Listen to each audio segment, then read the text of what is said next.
Welcome दोस्तों, आप सभी का स्वागत है हमारे इस YouTube चैनल इंद्रप्रस्थ समाचार में। पेश करते हैं आज की ताज़ा खबरें।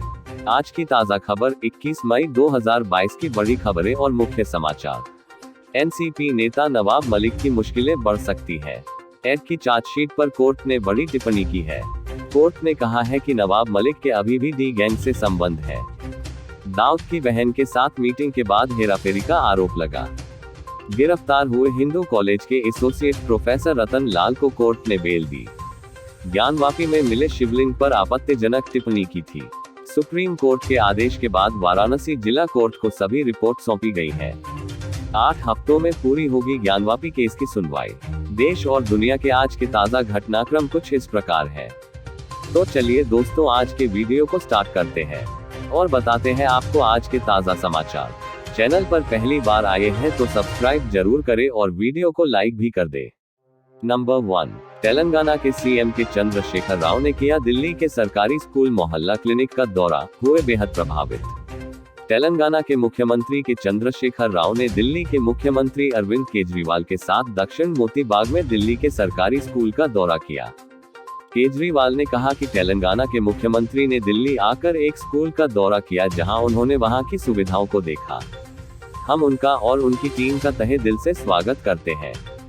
उन्होंने स्कूल के हर विवरण को देखा और पूछा। शिक्षा में उनकी गहरी रुचि देखकर अच्छा लगा।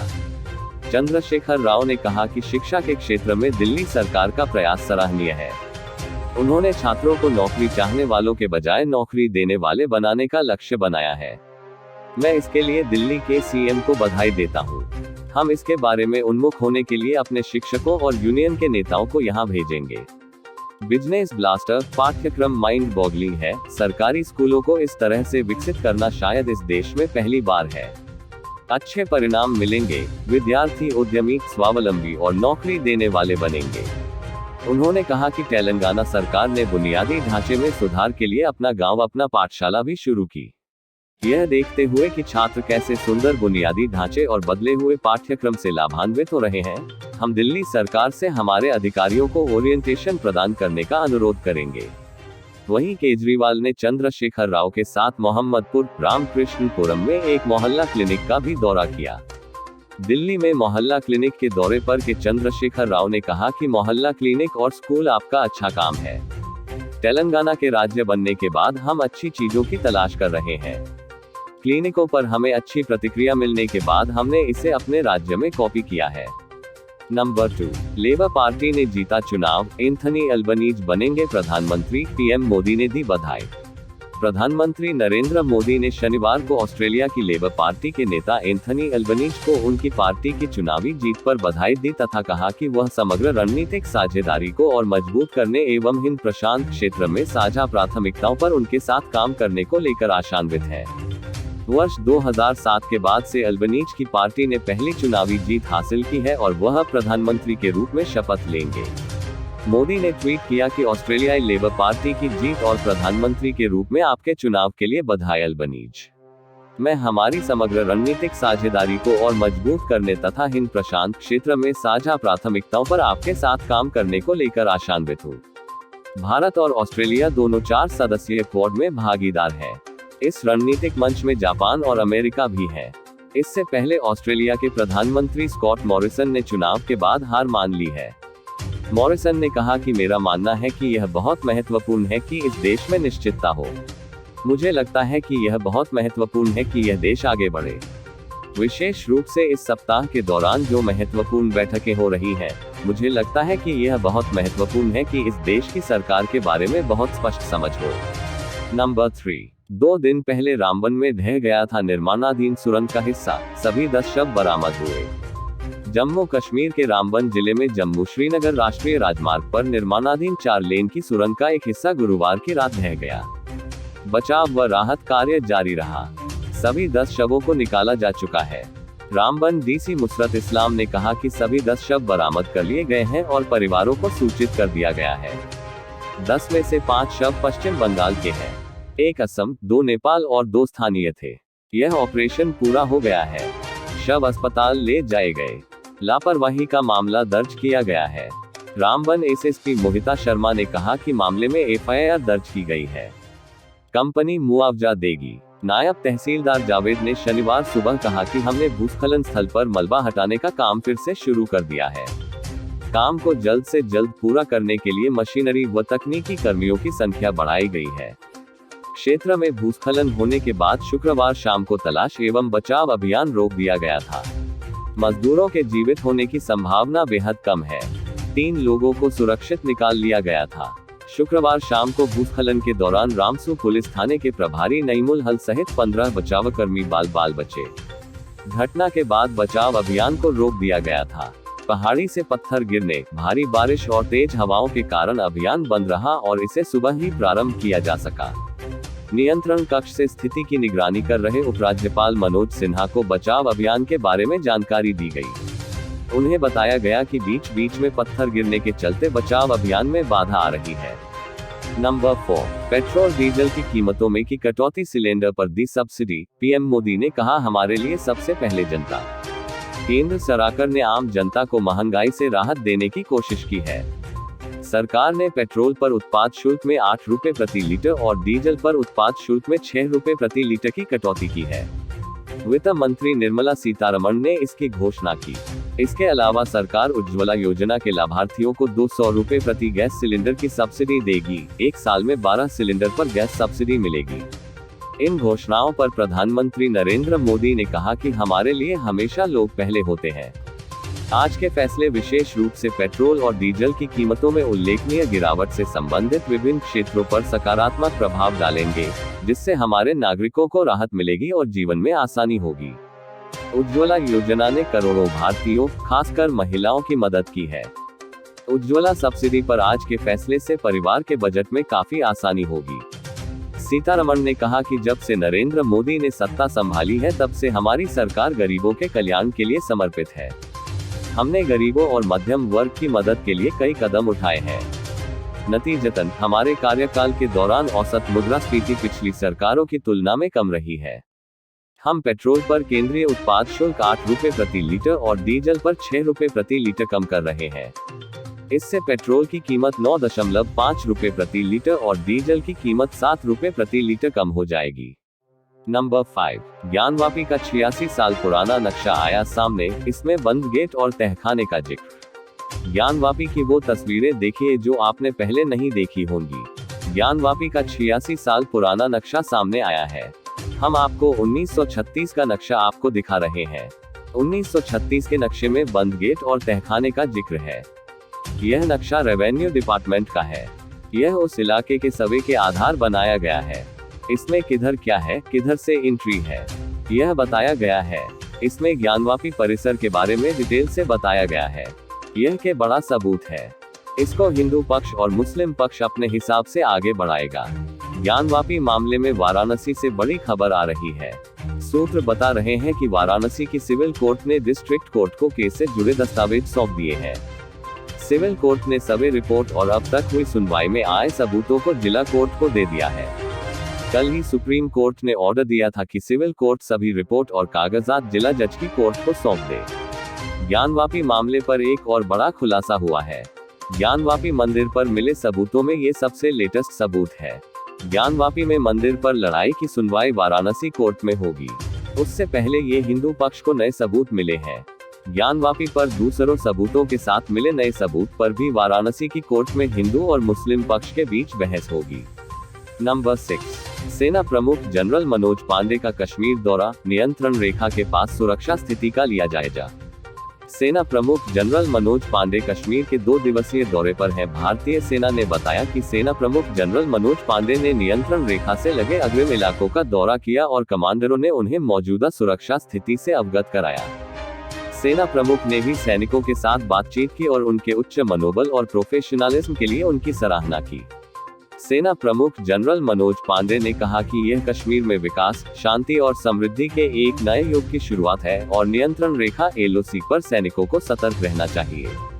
रक्षा मंत्रालय ने कहा कि फॉर्मेशन कमांडरों ने सेना प्रमुख जनरल मनोज पांडे को नियंत्रण रेखा पर मौजूदा युद्धविराम समझौते, फील्ड किलेबंदी पर विकास कार्यों, घुसपैठ रोधी ग्रिड परिचालन तैयारियों और सीमावर्ती क्षेत्रों में सेना नागरिक संपर्क के बारे में जानकारी दी।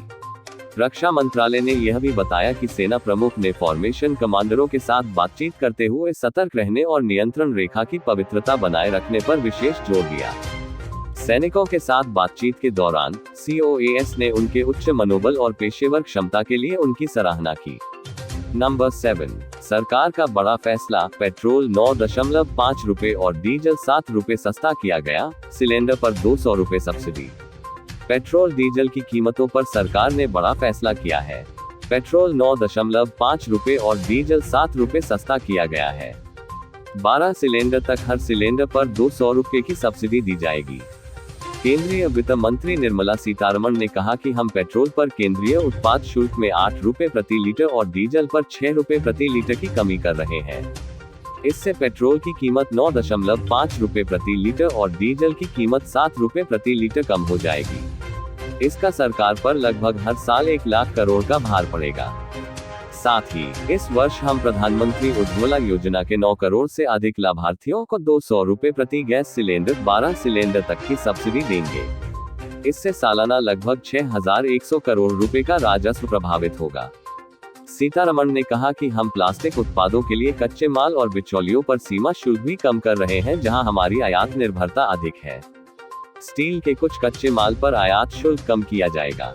कुछ इस्पात उत्पादों पर निर्यात शुल्क लगाया जाएगा। सीमेंट की उपलब्धता में सुधार के लिए और सीमेंट की लागत को कम करने के लिए बेहतर रसद के माध्यम से उपाय किए जा रहे हैं।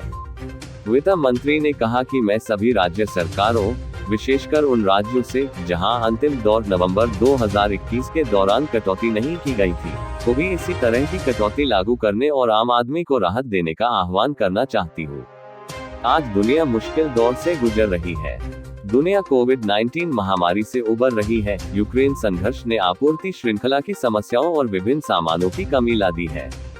इसके परिणामस्वरूप बहुत से देशों में मुद्रास्फीति और आर्थिक संकट उत्पन्न हो रहा है।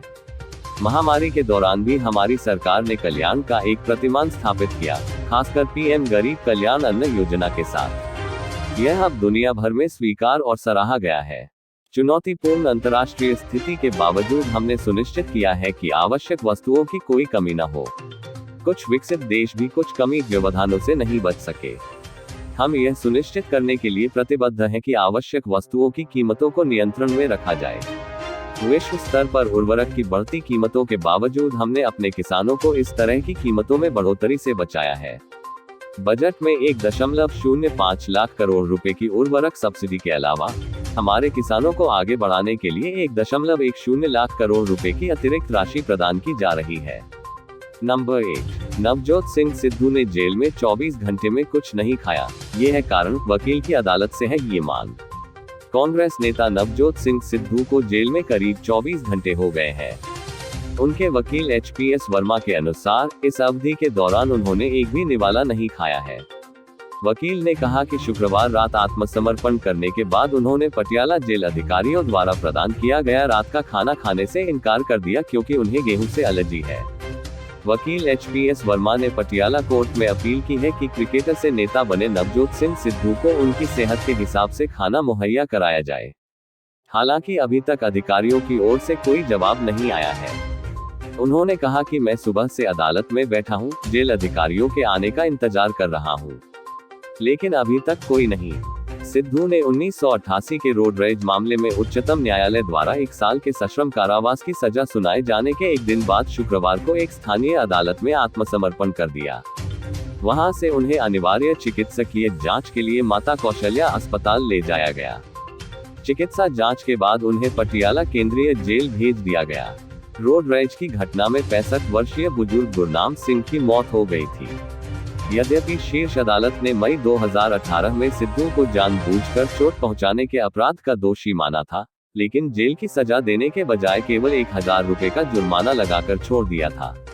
न्यायमूर्ति A.M. खानविलकर और न्यायमूर्ति संजय किशन कौल ने गुरनाम सिंह के परिवार की पुनर्विचार याचिका बृहस्पतिवार को स्वीकार कर ली थी और सिद्धू को 1 साल के सश्रम कारावास की सजा सुनाई थी।